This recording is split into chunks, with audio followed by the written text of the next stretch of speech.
akan menjelaskan pengertian tentang hari akhir atau hari kiamat.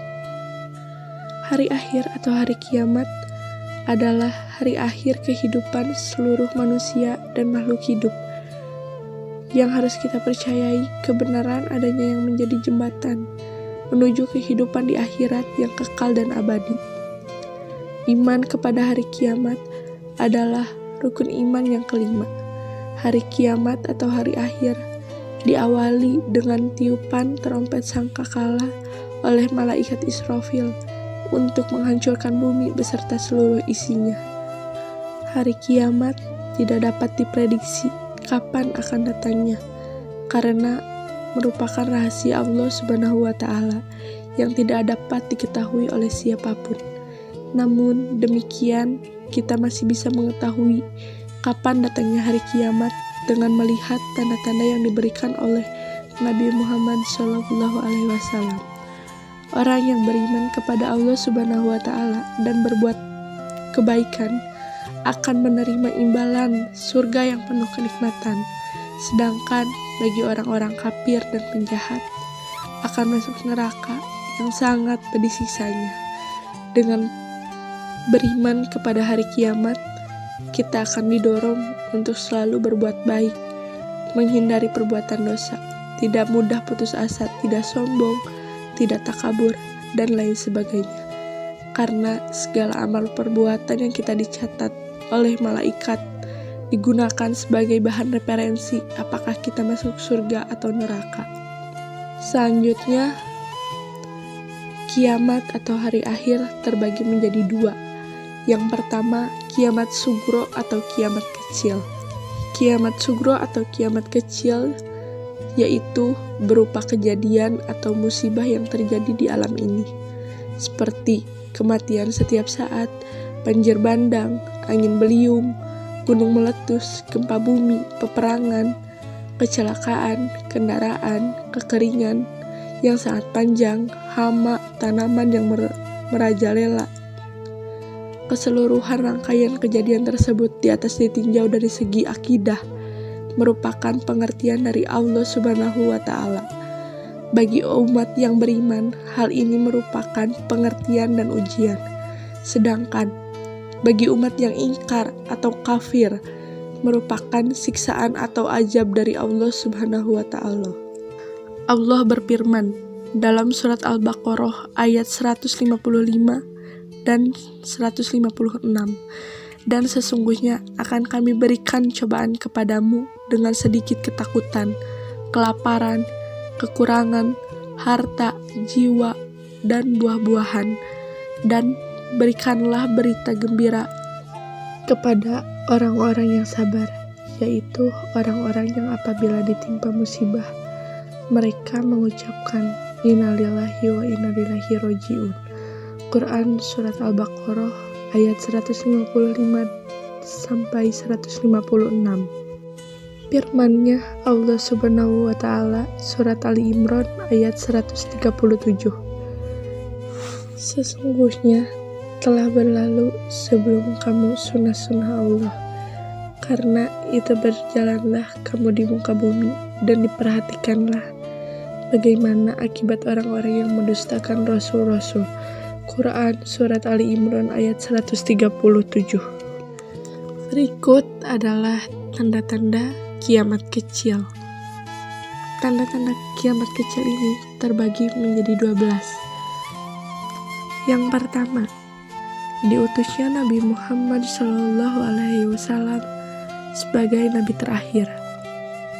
Yang kedua, banyaknya terjadi bencana alam seperti gempa bumi, tanah longsor, dan lain-lain. Yang ketiga, banyaknya jumlah kaum perempuan dibanding laki-laki.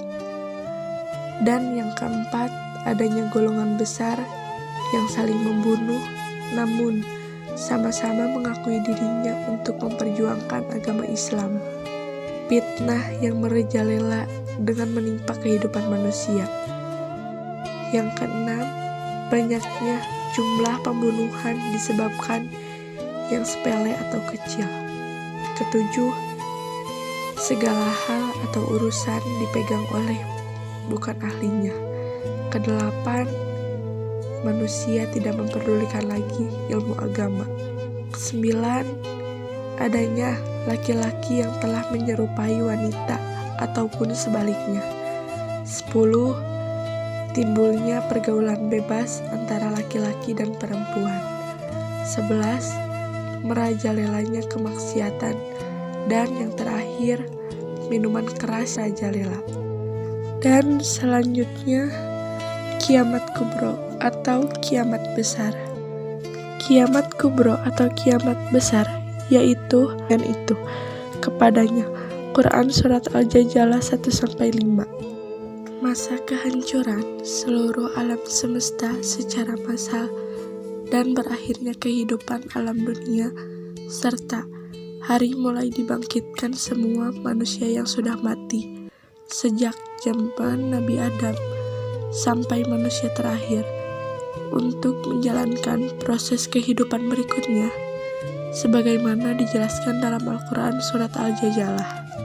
Adapun tanda-tanda kiamat besar, yang pertama, terbitnya matahari dari arah barat dan terbenam dari arah timur. Hal ini terjadi karena perubahan besar dalam susunan alam semesta. Yang kedua, keluarnya suatu binatang yang sangat aneh. Binatang ini dapat bercakap-cakap kepada semua orang dan menunjukkan kepada manusia bahwa kiamat sudah sangat dekat. Yang ketiga, datangnya Al-Mahdi. Beliau termasuk keturunan dari Rasulullah Shallallahu Alaihi Wasallam. Oleh karena itu, beliau serupa benar akhlak dan budi pekertinya dengan Rasulullah Shallallahu Alaihi Wasallam. Yang keempat, munculnya Dajjal. Dajjal adalah seorang yang muncul sebagai tanda semakin dekat datangnya kiamat. Dajjal bermata buta sebelah dan mengaku sebagai Tuhan. Kelima, hilangnya dan lenyapnya Al-Quran dan mushaf, hafalan dalam hati, bahkan lenyap pula lah yang ada di dalam hati seseorang. Keenam, berkumpulnya manusia seperti selamatan, kelahiran, hitanan, perkawinan, ulang tahun, dan lain sebagainya. Akan tetapi tidak akan pernah sedikit pun dijalankan perintah-perintahnya serta dijauhi larangannya.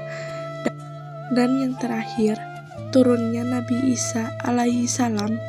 Beliau akan turun ke bumi ini di tengah-tengah merajalela pengaruh Dajjal. Berikut merupakan pengertian dan tanda-tanda akhir zaman atau hari kiamat.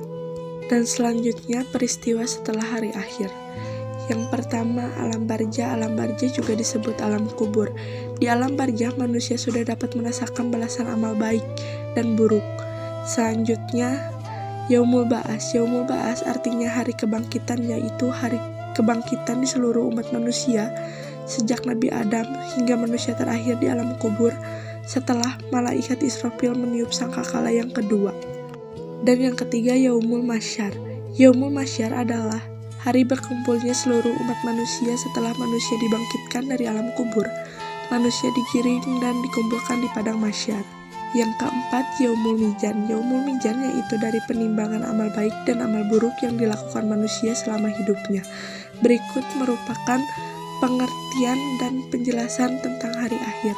Wassalamualaikum warahmatullahi wabarakatuh.